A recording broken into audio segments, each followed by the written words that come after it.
As a kid, going to church always came with a certain expectation. Y'all remember that? Like, as you're going to the church, your mom or your dad was saying, listen, when we get there, you better act straight. Anybody else have that going on? Some of y'all were so good, your parents didn't have to say that to you. Mine did. When I went places, it was like, listen, you better act right. So there was always a certain expectation that went along with going to church. And out of these expectations and out of these discussions about how to act in church, as I grew up, I drew certain conclusions about what church was. As I was growing up and thinking about this and learning about this and drawing this conclusion myself, church for me became a building. And in that building, as I was told, I needed to, quote unquote, act like somebody. I needed to act right. I needed to watch what I said. I needed to watch what I did. I even found out along the way I needed to watch what I thought when I was in that building. Because, as people would say it, God was especially watching me in that place.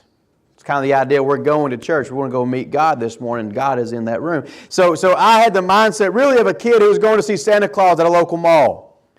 Little Johnny might be a heathen in the car ride there.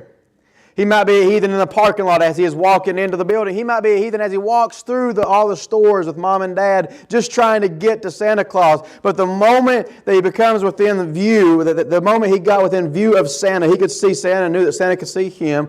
Oh, little Johnny would always straighten up and stand up and act straight, wouldn't he? Y'all never take your kids to see Santa Claus?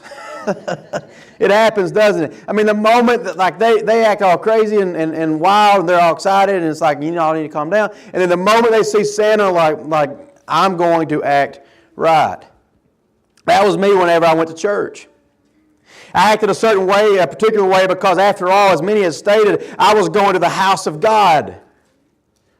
Of course, when I got in the car to go home, the pressure seemed to be lifted. At school throughout the week, my guard was let down, so I might do and I might think and I might say any number of things that weren't necessarily godly throughout the week because I wasn't in church. It was almost okay as if I said it and did those things outside of the building. But the moment I walked in on Sunday morning, everything switched. The moment I walked in that building, I paid close attention to everything, my words, my thoughts, my actions. After all, as they had told me, I didn't want to sin in God's house. If I had to guess, I imagine this idea isn't too distant from what you grew up hearing and thinking and being told either, is it?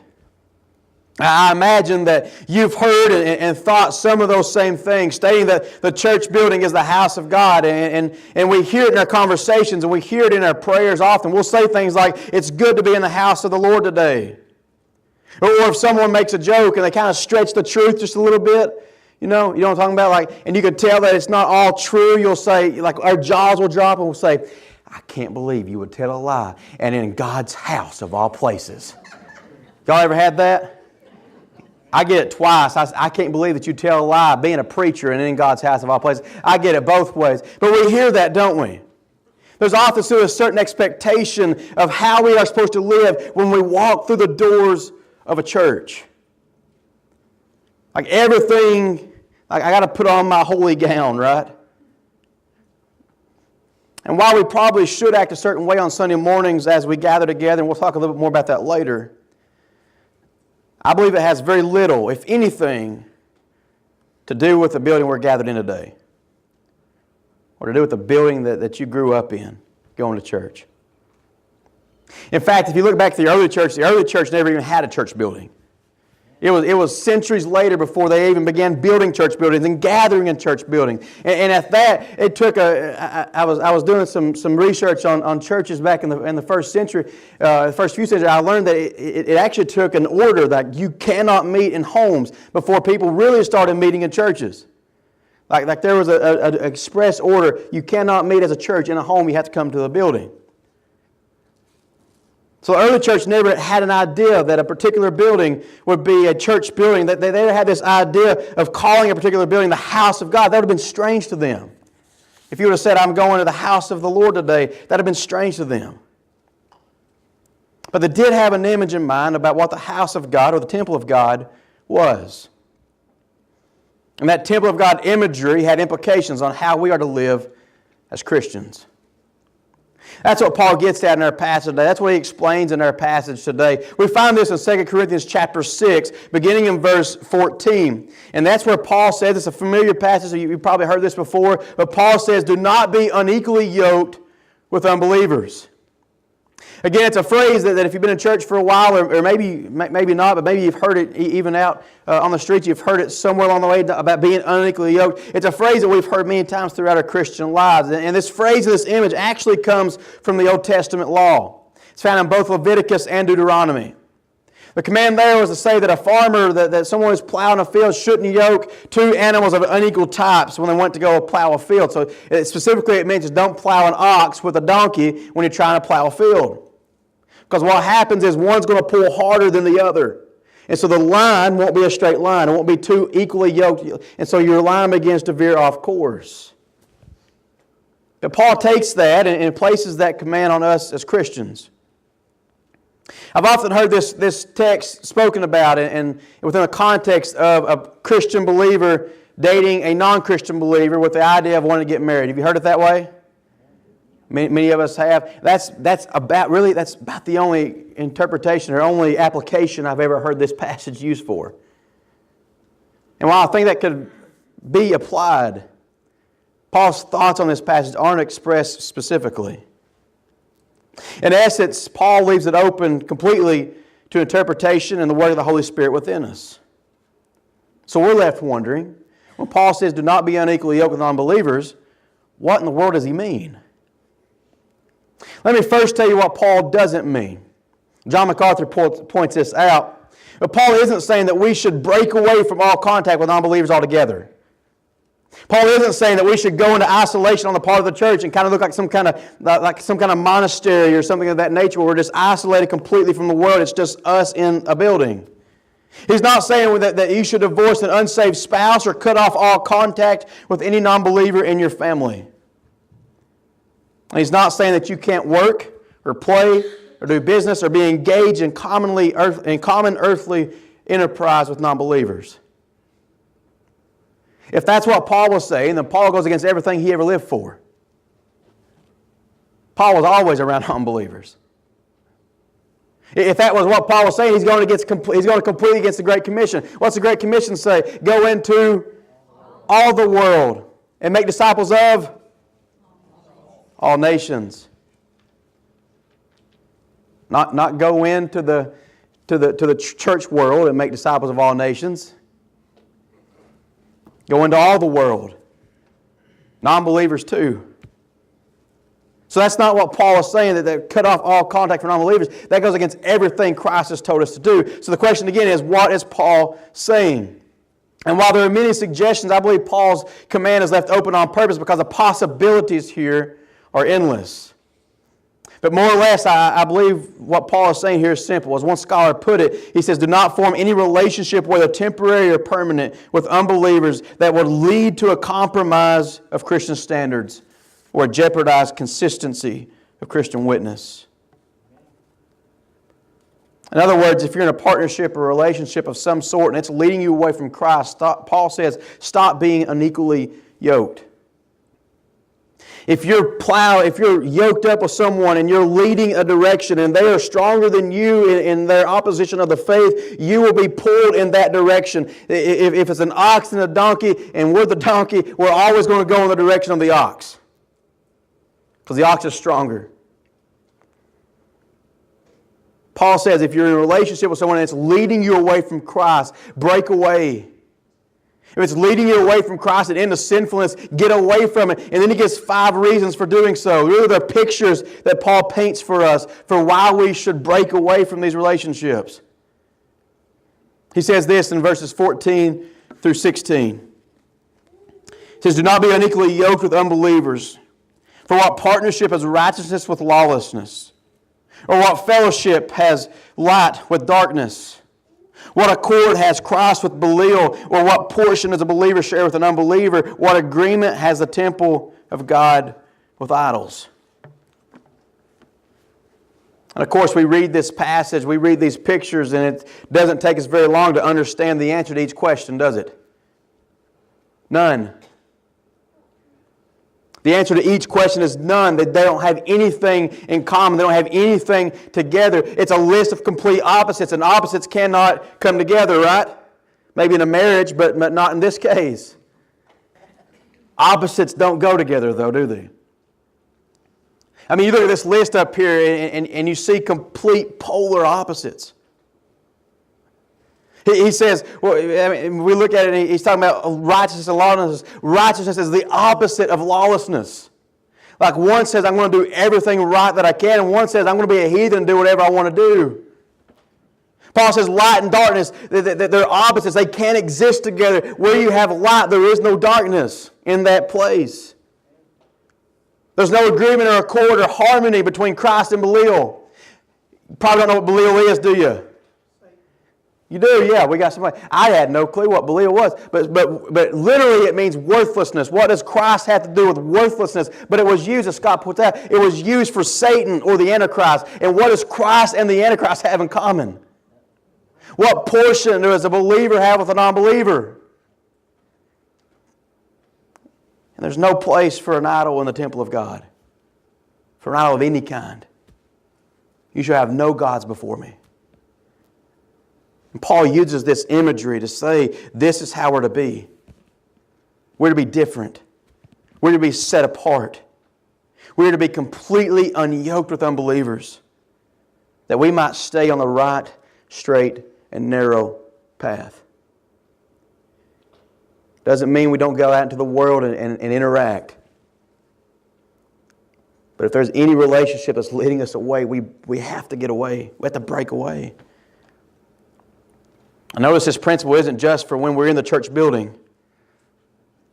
Paul doesn't say that we're to act a certain way because we're in the temple of God or we're in the house of God, that we're to break away from, that we're supposed to be unequally yoked because we're in some kind of structure. But he does say we are to act a certain way. We are to stand out. We're not to be unequally yoked because verse 16, for we are the temple of the living God.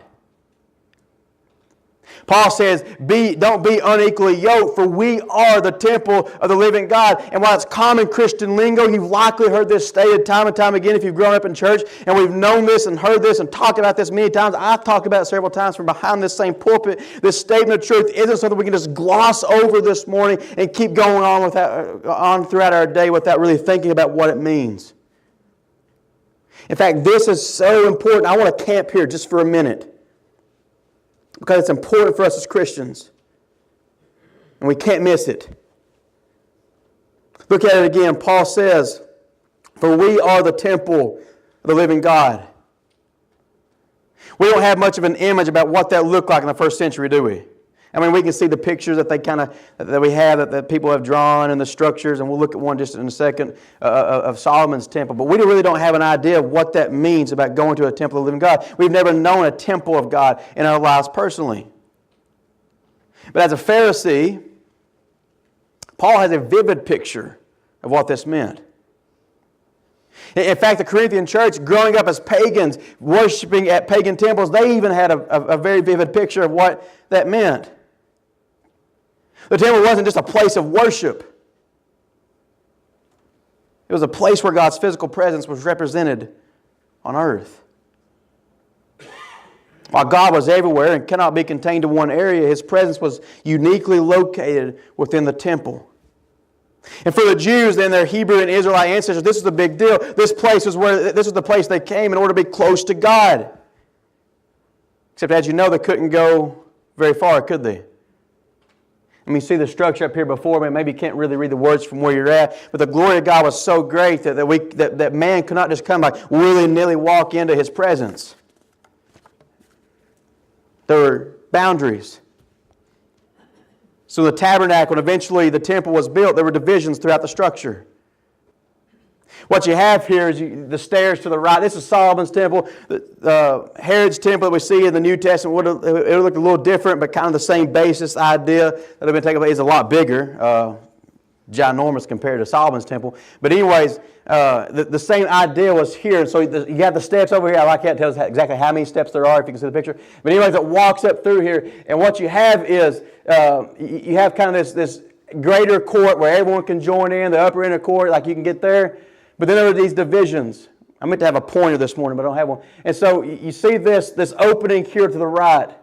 As you walk in, there's a box to the left. It has those little boxes, a little rectangle. You see it? Y'all see where I'm at? Yeah. That's what's called the holy place. The only way you can get in the holy place is if you're a priest. It's like we would be like around it, but we can never get in there. But that wasn't where God's presence dwelt. It all led to this room here to the left. We've heard this before. It's called the Holy of Holies. We've talked about this before, but again, it's worth mentioning this morning. That everything led to this Holy of Holies. Everything centered around this Holy of Holies. As you can see, this is where the Ark of the Covenant stood. It's where it remained. It was a place where God's presence especially dwelt on earth. It's this unique area. So like you wouldn't walk into His presence if you just went into the holy place. But the moment you step into the Holy of Holies, like that, if we want to talk about where God is, He's omnipresent, He's everywhere. But if we want to talk about a unique place on earth where God is, that's the place where His glory stood. And of all of God's people, only one person was allowed to enter into the Holy of Holies. One person. That was the high priest. And the only day that he was allowed to enter into the Holy of Holies was on the Day of Atonement. And even then, when he walked into the Holy of Holies, when he walked into the most holy place, he walked in with smoke in front of his eyes from the altar of incense that would help shield his view of the Ark of the Covenant as he walked in to sprinkle blood to pay atonement for the sins of the people.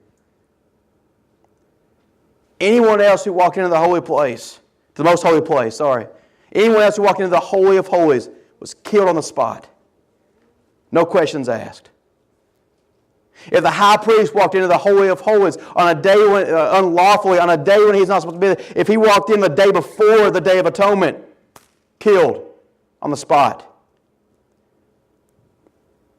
Because we could not stand in the presence of God as sinful men. We could not stand in the presence of God unless God ordained it. This wasn't just any room. This Holy of Holies was the place where God dwelt. In all of the world, this was the most holy place, the Holy of Holies. Thick curtains and walls would separate it from everything that was common, from people, from things, from the rest of the world. Nothing was to enter into except the priest, the high priest, and the blood of the sacrifice. It was completely set apart from everything and everyone. And now Paul says, get this image, Paul says the church we are the temple of the living God. There are two words for temple that Paul could have used in this passage. The first word is hieron. Hieron. This referred to the temple as a whole building. Or it could be used specifically to refer to the outer courts of the building, a place open to all worshipers. So if we don't know the Greek, we might look at this passage and say that Paul is saying we're this whole building, like we're in this place where everyone can come into, like the overall structure of the temple, that Paul is saying we are the temple in its entirety. But that's not the term Paul uses. Paul says we are the naos. Naos. Say naos with me. Naos. Say it again. Naos. Y'all probably, did you get it? N-A-O-S. Naos. Paul says we are the naos. In classical Greek, this word was used of the sanctuary or cell of the temple where the image of the God was placed, which is distinguished from the whole enclosure. In other words, the Holy of Holies. Paul describes an image much deeper in the temple than just the outer courts. Paul says we are this room. We are the naos. We are the sanctuary of God. We are the Holy of Holies. That room that was beyond our reach. That room where we can never go into because God's glory was too great for us. Paul says that room is now you and that room is now me. For we are the naos, the temple of the living God. Think about that for a moment. I mean, let that sink in. If it's something we just gloss over and rush past, we're doing it wrong. We who are but human flesh are the temple of the living God. We who were once tainted and blotted and corrupt are the temple of the living God. We who have committed and still commit sins every single day are the temple of the living God. And we who are in our very nature sinful, we are the temple. We are the naas, the holy of holies of the living God. We can't just rush past this statement. I mean, this is huge. Of all the world, of all the buildings, of all the structures, and with all the resources God could have used to build a building for Himself, God chose to live in us. He chose to move the Holy of Holies from this room right here where no one could enter into except the high priest on one day a year. He chose to move it from there to in you and in me. I mean, we ought to take a moment right there and sing a few songs, shouldn't we? I mean, we ought to say, Lord, thank you that you've moved from there to me, that I can be in your presence at any moment that I want to be in your presence. Thank you, God, that you are always with me. God, there's never a moment where I will be outside of your presence. Never a moment. You could have had anything in the world. You could have had any place in the world. You could have built the biggest, the nicest, the most gold-plated structure that the world has ever seen. Like no resources withheld from you. Like it's all yours. You made it all. And if you wanted to make more on the spot, bam, there's some trees. Let's make a temple. But you said, no, I'm not going to do it here. I'm going to live within you. Like praise God that He wants to live in us. That God has established His temple in us as Christians. Not this building, not a structure, not a temple structure, but us. Again, we have to sit and pause and praise and sit in admiration and awe towards our God for even consider living in us. And yet He says, I'm not just going to consider it, I'm going to do it. I'm going to live in you. If we look at the Old Testament, I mean, that's all that they could do was praise God when they saw His presence dwelling in the temple. 2 Chronicles chapter 7, verses 1 through 3 reads this. I want you to imagine this moment. Solomon has built the temple, and Solomon's gone in. You remember David said, I'm going to build the temple, and God's like, no, you're not going to do it. And so he said, I'm going to have your son do it. Solomon has a temple built. It's this huge, magnificent structure. It's a nice structure. And so Solomon comes in, he prays over it, he dedicates this building, this temple to God, and then we see this amazing moment. Imagine this. As soon as Solomon finished his prayer, fire came down from heaven and consumed the burnt offering and the sacrifices. And the glory of the Lord filled the temple. And the priests could not enter the house of the Lord because the glory of the Lord filled the Lord's house. And check this out. When all the people of Israel saw the fire come down and the glory of the Lord on the temple, they bowed down with their faces to the ground on the pavement and worshipped and gave thanks to the Lord, saying, for He is good, for His steadfast love endures forever. They're standing before this temple, and they've had a tabernacle, kind of know what that's about. But they stand before this new temple, they pray on it, and the glory of the Lord falls down before them, and it's fire to consume everything. They couldn't enter into it because He's right there, and all they could do is just fall down on their hands and their knees and say, God, you are good, your love endures forever. Couldn't even stand up. Couldn't even look at the temple. All they could do was fall down with their faces to the pavement and say, God, I praise you. I praise you.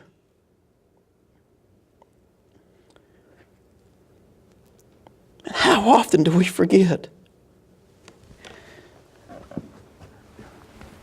How often do we forget that He lives in us? That we are the Holy of Holies.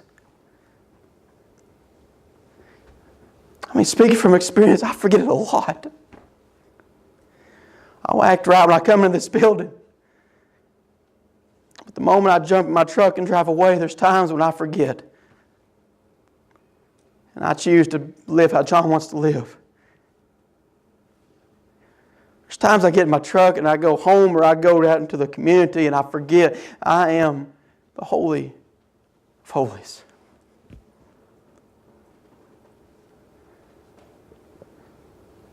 are we down on our hands and our knees and just praising God? Why are we forgetting the truth that He lives in us? You see, the Corinthians were forgetting this. And because of that, they had one foot in the church and they had one foot in the world.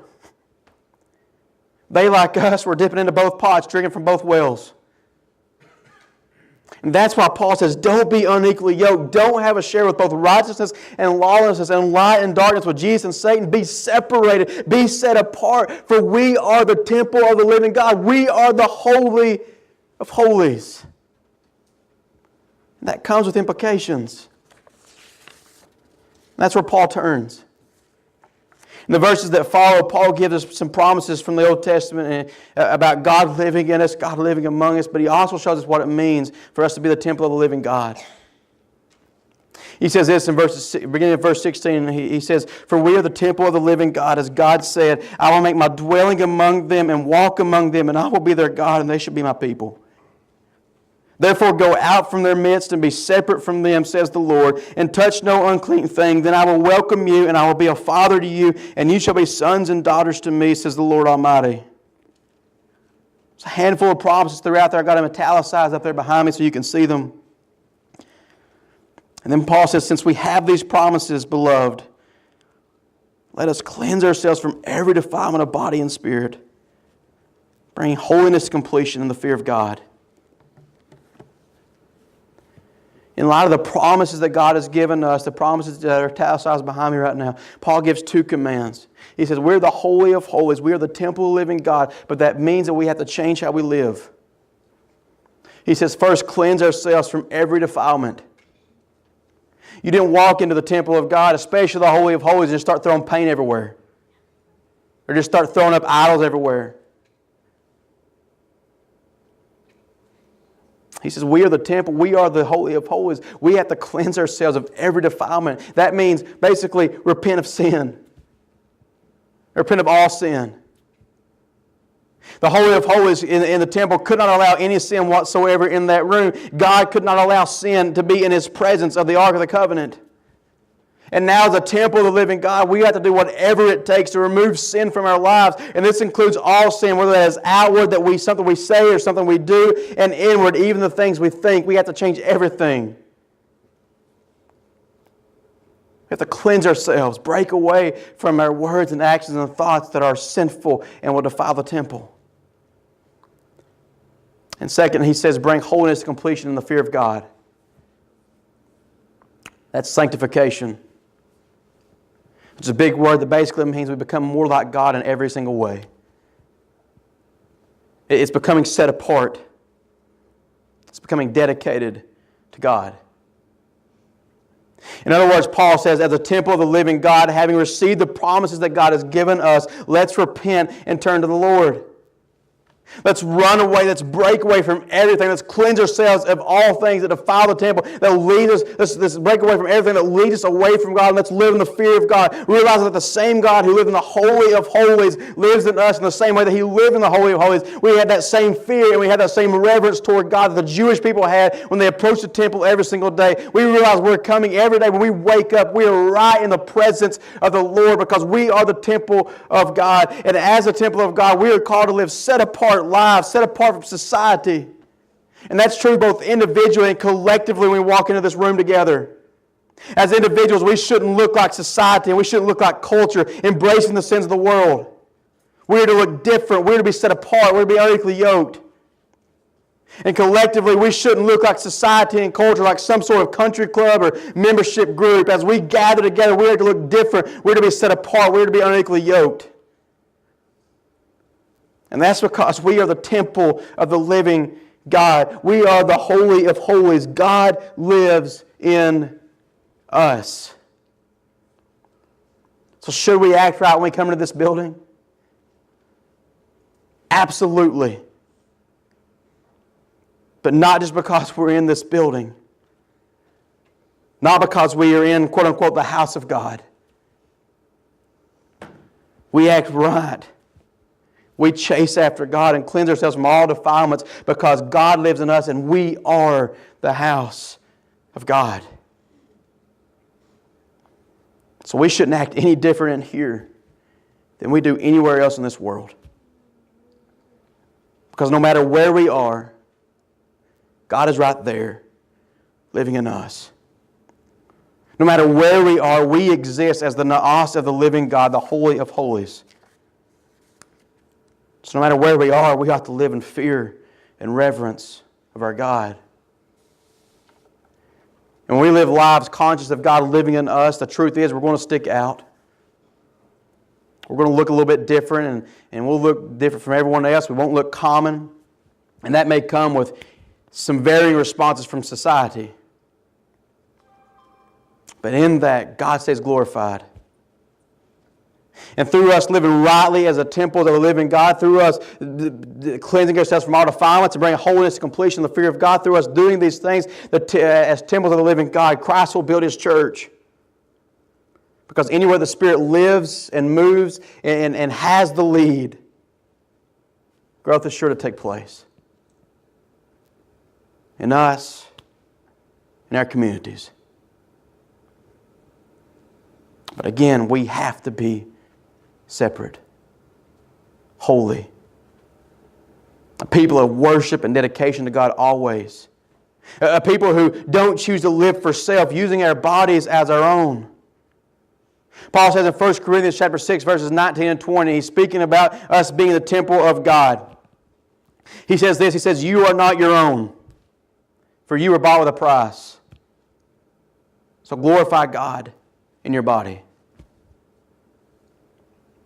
Consider this, everything we do as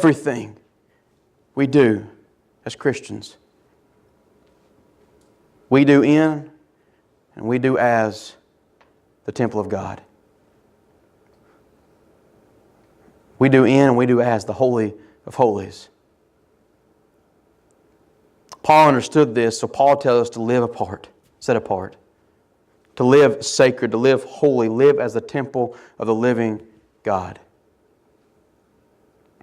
As we close this morning, I'm reminded of an old hymn that goes really along with what this is. It's written by Francis Havergal, and the hymn is titled "Take My Life." You may have heard it before. And again, really it speaks to everything we've talked about this morning, that we will live in such a way that everything we are and everything we have as temples of the living God will be dedicated to God and God alone. And this hymn really is my prayer for us today. It's my prayer for us as a church. That we will live as temples of the living God. That we will live in the knowledge and being conscious that we are the Holy of Holies.